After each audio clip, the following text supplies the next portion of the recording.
आप सभी को नमस्कार। तो सबसे पहले मैं मैम का थैंक्स करूंगा कि मुझे आते ही अपॉर्चुनिटी दे दी उन्होंने कि आप अपना पक्ष रखिए। तो आए हुए सभी स्टूडेंट्स को जो ये नुक्कड़ नाटक के लिए आए हुए हैं अलग अलग स्कूल से, मैं आप सभी को आपका स्वागत और अभिनंदन करता हूं।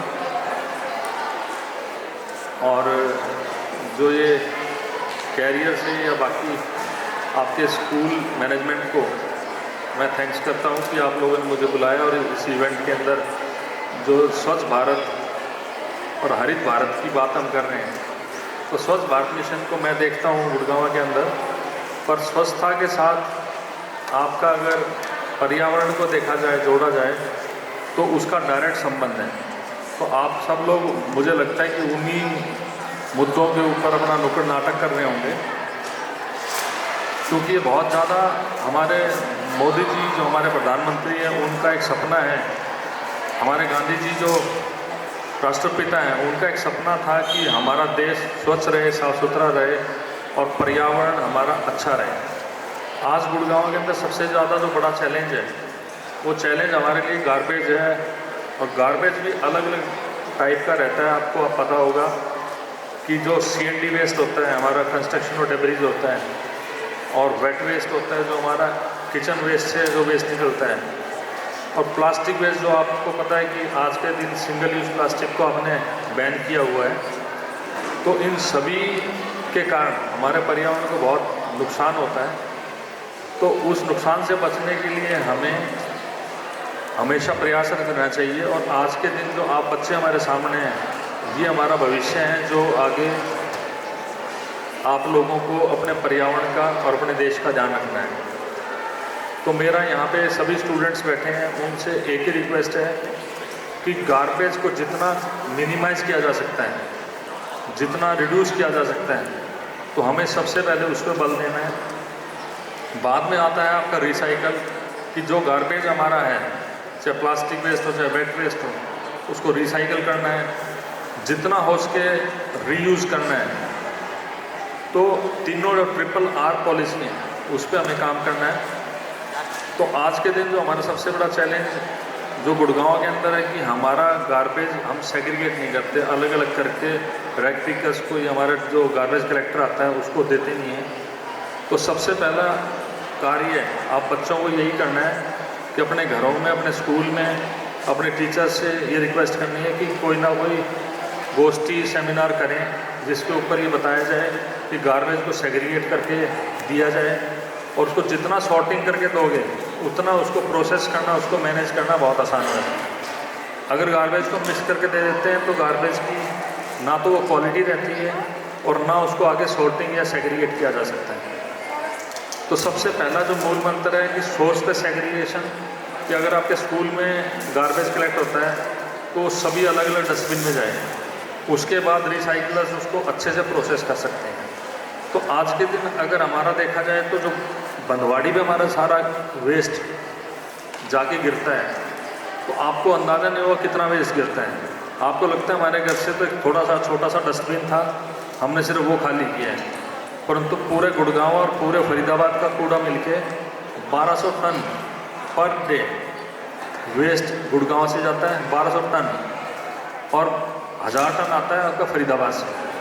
तो जो लैंडफिल हमारा है उसके ऊपर 2200 टन डेली बेसिस पे कूड़ा गिरता है, और उसके अंदर जो फ्यूम्स आती हैं, उसके अंदर जो तरल पदार्थ निकलता है उसको लीचेट बोलते हैं, तो हमारे ज़मीन में जाके हमारे पानी को कंटेमिनेट करता है, हमारे एयर को ख़राब करता है।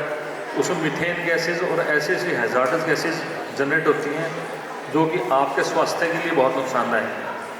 तो जो रिसेंटली रिसर्च हुई है उसके अंदर ये पता लगा है कि गुड़गांव में जितने लोग रहते हैं वो पर डे जो नॉन स्मोकर भी हैं वो 8 से 10 सिगरेट डेली पीते हैं।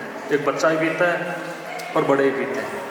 तो हमारे बच्चों पे और बड़ों की हेल्थ पे बहुत ज़्यादा नुकसान है। तो उस एयर से, उस पोल्यूशन से, जो आप मानते हो कि गाड़ियाँ पोल्यूशन करती हैं या और कोई चीज़ पोल्यूशन करती हैं, इनका बड़ा छोटा रोल है, परंतु आपका गार्बेज है उसका बहुत बड़ा रोल है। आप जितनी प्लांटेशन करोगे, हरियाली करोगे, वो भी उसको सेटल नहीं कर पाएगी, क्योंकि आपके पास लैंड बैंक इतना नहीं है गुड़गांव के अंदर कि आप उसको बिल्कुल हरा भरा कर सकें। आप कोशिश कर सकते हो, जहाँ भी रिक्वायर्ड हो वहाँ प्लांट्स लगा सकते हो, श्रब्स लगा सकते हो, परंतु उसको मैच करने के लिए आपको गार्बेज को ही हैंडल करना पड़ेगा, रिड्यूस करना पड़ेगा, ताकि अपनी जो समस्याएं हैं उनका समाधान हो सके।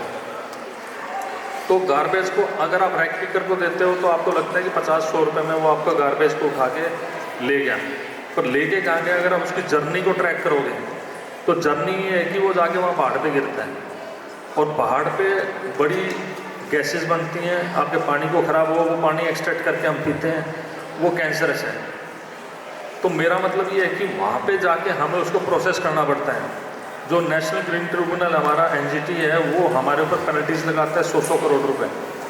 तो 100 करोड़ रुपए भी आपकी पॉकेट से जा रहे हैं, गैसेस भी आप इनहेल कर रहे हो, जो आपका वाटर कंटेमिनेट है वो भी आप पी रहे हो, तो सभी नुकसान आपके पैसे देने के बाद भी आपको इतनी जहरीली गैसेज और इतने इश्यूज़ को हैंडल करना पड़ता है।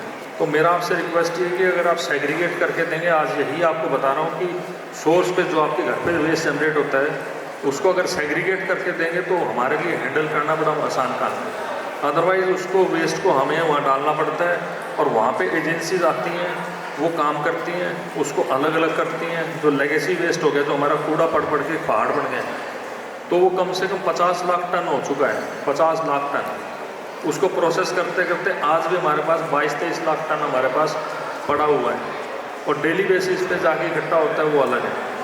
तो मेरा मतलब यही है कि इसको रिड्यूस करना है, तो पहाड़ को तो हम रिड्यूस कर देंगे, पर आपकी जनरेशन रिड्यूस आप नहीं कर पाए तो पहाड़ कभी ख़त्म नहीं होगा। वो यही रहेगा कि आधा गिलास इधर से हम खाली कर रहे हैं, उधर से कोई भर रहा है, तो पहाड़ एज इट इज़ रहेगा, वो इश्यूज़ हमेशा जनरेट रहेंगे।